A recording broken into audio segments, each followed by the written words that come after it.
بسم الله الرحمن الرحيم. النهاردة إن شاء الله هناخد العلاقة الخطية. العلاقة الخطية يا جماعة بتبقى علاقة بين متغيرين، بيبقى ما بين صاد وسين. عادة يعني ما بيبقى ما بين صاد وسين. في العلاقة الخطية دايما بخلي صاد لوحدها في طرف والباقي كله في طرف واحد.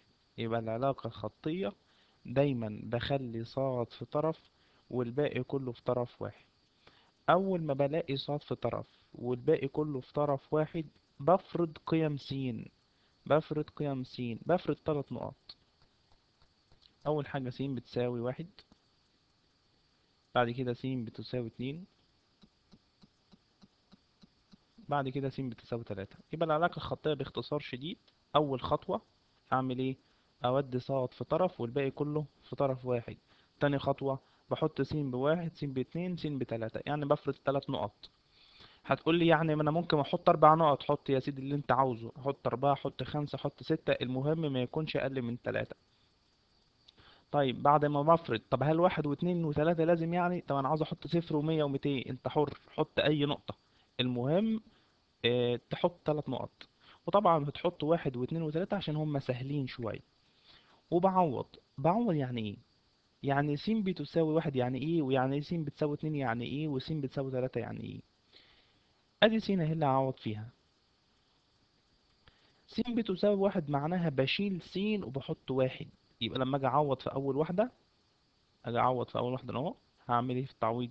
هخلي س بواحد، يعني هخلي س بواحد، هشيل س واحط 1 والباقي بينزل زي ما هو. اه. طب تعالى اعوض كده. يلا صاد دي اهي بيساوي. م. يلا هشيل س واحط كام؟ 1، واكمل عادي خالص ناقص 1.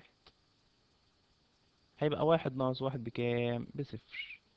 هيطلع حاجة عندي اسمه الزوج المرتب. الزوج المرتب بيبقى عبارة عن س وصاد، وس بتتحط الأول. هي س بكام؟ بواحد. وصاد جبناها بكام؟ جبناها بصفر. خلصت العلاقة خلاص. فيها حاجة صعبة دي؟ ما أعتقدش.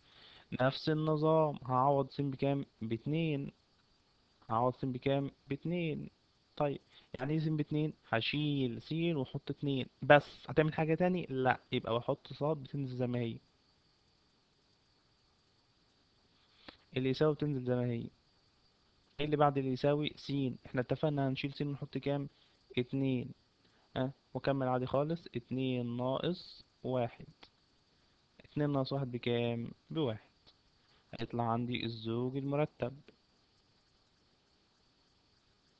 الزوج المرتب اللي هو كام وكام؟ س وصاد. طب س بكام؟ ب2.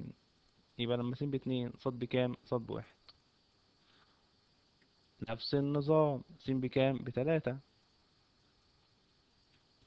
يبقى هشيل س واحط 3، يبقى صاد بتنزل زي ما هي. بيساوي س بكام؟ ب3.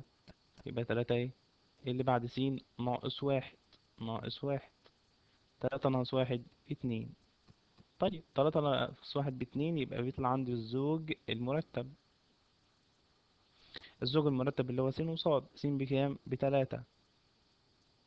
وصاد بكام؟ ب2. يبقى العلاقة الخطية علاقة ما بين صاد وسين. أول حاجة بخلي صاد في طرف والباقي كله في طرف واحد. بعد ما بعمل كده بفرض ان س بواحد و2 و3. يعني ايه س بواحد؟ بشيل س واحط 1. يعني ايه س باتنين؟ بشيل س واحط 2.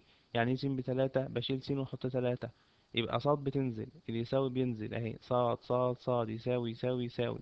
احط مرة واحد س مرة ديت، 1 و2 و3، وبكمل الباقي زي ما هو. يبقى 1 ناقص 1، 2 ناقص 1، 3 ناقص 1.